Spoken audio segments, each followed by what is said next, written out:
বাংলাদেশে কাজ শুরু করছে মার্কিন টেলিকম জায়ান্ট স্টারলিংক। এজন্য বেশ কয়েকটি বাংলাদেশি প্রতিষ্ঠানের সঙ্গে ইতোমধ্যে চুক্তি করেছে প্রতিষ্ঠানটি।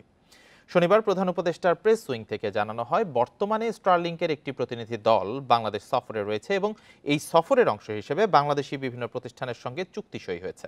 এই ঈদে জামা জুতো অ্যাক্সেসরিজের ডিসকাউন্ট।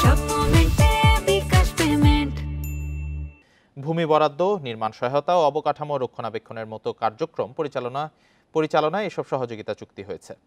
স্টারলিংক টিম এই কাজের জন্য কিছু নির্দিষ্ট স্থান চিহ্নিত করেছে। এর মধ্যে কয়েকটি বাংলাদেশি প্রতিষ্ঠানগুলোর নিজস্ব সম্পত্তি এবং কিছু ক্ষেত্রে হাইটেক পার্কের জমি ব্যবহারের বিষয়টি বিবেচনা করছে স্টারলিংক।